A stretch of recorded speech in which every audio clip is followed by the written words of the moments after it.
ओम गंग गणपते नमो नमः। श्रीमद् वाल्मीकि रामायण बालकांड 13वां सर्ग। राजा को वशिष्ठ से यज्ञ की तैयारी के लिए अनुरोध। वशिष्ठ द्वारा इसके सेवकों की नियुक्ति तथा सुमंत्र को राजाओं को बुलाने के लिए आदेश। समागत राजाओं का सत्कार तथा पत्नियों से राजा दशरथ के यज्ञ की दीक्षा लेना। वर्तमान बसंत ऋतु के बीत जाने पर जब पुनः दूसरा बसंत आया तब तक 1 वर्ष का समय पूरा हो गया। उसी समय शक्तिशाली राजा दशरथ संतान के लिए अश्वमेध यज्ञ की दीक्षा के लिए निमित्त वशिष्ठ जी के समीप गए। वशिष्ठ को प्रणाम करके राजा ने न्यायतः उनका पूजन किया और पुत्र प्राप्ति को उद्देश्य लेकर उन द्विज श्रेष्ठ मुनि से यह विनय युक्त बात कही। ब्राह्मण मुनि प्रवर, आप शास्त्र विधि के अनुसार मेरा यज्ञ कराएं और यज्ञ के अंगभूत अश्व संचारण आदि में ब्रह्म राक्षस आदि जिस तरह विघ्न न डाल सके वैसा उपाय कीजिए। आपका मुझ पर बहुत स्नेह है। आप मेरे सुहृद अकारण हितैषी गुरु एवं परम महान है। यह जो जग का भार उपस्थित हुआ है इसे आप ही वहन कर सकते हैं। तब बहुत अच्छा कहकर विप्रवन वशिष्ठ मुनि राजा से इस प्रकार बोले, नरेश्वर, तुमने जिसके लिए प्रार्थना की है वह सब मैं करूँगा। तदंतर वशिष्ठ जी ने जग संबंधी कर्मों में निपुण तथा जग विषयक शिल्पकरण में कुशल परम धर्मात्मा बूढ़े ब्राह्मणों, यज्ञ कर्म समाप्त होने तक उसकी सेवा करने वाले सेवकों, शिल्पकारों, बढ़इयों, भूमि खोदने वाले ज्योतिषियों, कारीगरों, नटों, नर्तकों, विशुद्ध शास्त्रवेताओं तथा बहुश्रुत पुरुषों को बुलाकर उनसे कहा, तुम लोग महाराज की आज्ञा से यज्ञ क्रम के लिए आवश्यक प्रबंध करो। शीघ्र ही कई हजार ईंटें लाए जाए। राजाओं के ठहरने के लिए उनके योग्य अन्न पाल आदि अनेक उपकरणों से युक्त बहुत से महल बनाए जाएं। ब्राह्मणों को रहने के लिए भी सैकड़ों सुंदर घर बनाए जाएं तथा सभी गृह बहुत से भोजनीय अन्न पान आदि उपकरण से युक्त तथा आंधी पानी आदि निवारण में समर्थ हो।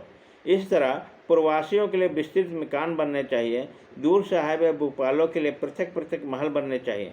घोड़े और हाथियों के लिए भी शालाएँ बनाए जाने चाहिए। साधारण लोगों के सोने के लिए घरों की व्यवस्था हो। विदेशी सैनिकों के लिए भी बड़ी बड़ी छावनियाँ बननी चाहिए।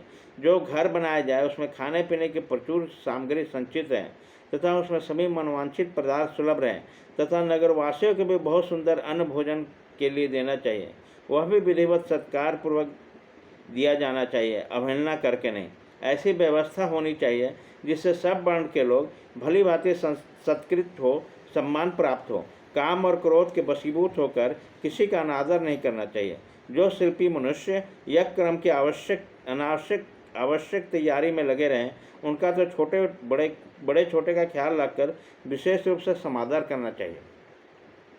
जो सेवक या कारीगर धन और भोजन आदि के द्वारा सम्मानित किए जाते हैं वे सब परिश्रम पूर्वक कार्य करते हैं। उनके द्वारा सारा कार्य सुंदर ढंग से संपन्न होता है। उससे कोई काम बिगड़ने नहीं पाता। अतः तुम सब लोग प्रसन्नचित्त होकर ऐसा ही करो। तथा वह सब लोग वशिष्ठ से मिलकर ऐसा बोलें, तुम्हारे लिए अभीष्ट है उसके अनुसार ही करने के लिए ऐसे व्यवस्था हो पाएगी। कोई भी काम बिगड़ने से नहीं हो पाएगा। आपने जैसा कहा है हम लोग वैसा ही करेंगे, इसमें कोई त्रुटि नहीं आने देंगे। तदंतर वशिष्ठ जी ने सुमंत्र को बुलाकर कहा, इस पृथ्वी पर जो जो धार्मिक राजा, ब्राह्मण, क्षत्रिय, वैश्य और सहस्र शूद्र हैं उन सबको इस जग में आने के लिए निमंत्रित करो। सब देशों को अच्छे लोगों को सत्कार पूर्वक यहाँ ले आओ।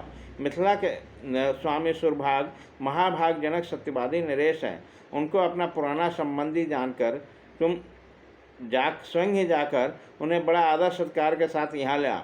इसलिए पहले तुम्हें यह बात बता देता हूँ। इस प्रकार काशी के राजा अपने स्नेही मित्र हैं। वे सदा प्रिय वचन बोलने वाले हैं। वे सदाचारी और देवताओं के तुल्य तेजस्वी हैं। अतः उन्हें भी स्वयं ही जाकर ले आओ। कि देश के बूढ़े राजा बड़े धर्मात्मा हैं।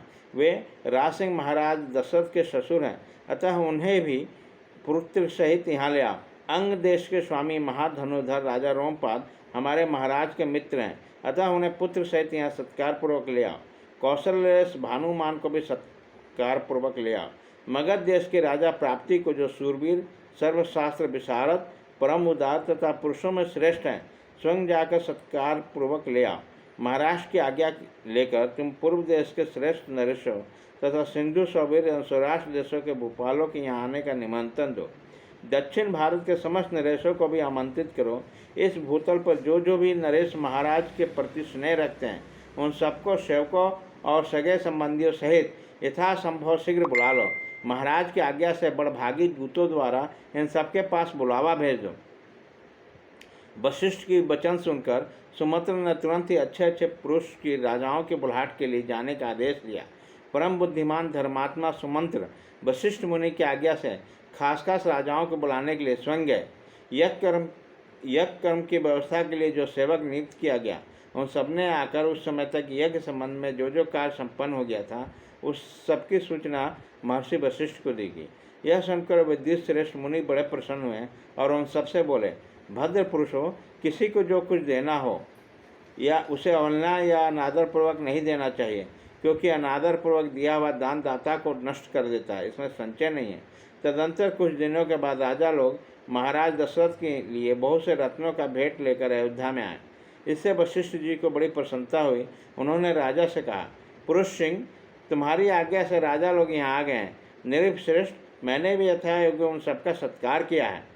हमारे कार्यकर्ताओं ने पूर्णतः सावधान रहकर यज्ञ के लिए सारी तैयारी की है। अब तुम भी यज्ञ करने के लिए यज्ञ मंडप के समीप चलो। राजेंद्र, यज्ञ मंडप में सब और सभी वांछनीय वस्तु एकत्र की दी है। आप स्वयं चलकर देखें। वो मंडप इतना शीघ्र तैयार हो गया मानो मन के संकल्प से ही बन गया। मुनिवर वशिष्ठ और ऋष्यशृंग दोनों के आदेश से शुभ नक्षत्र वाले दिन को राजा दशरथ यज्ञ के लिए राजभवन से निकले।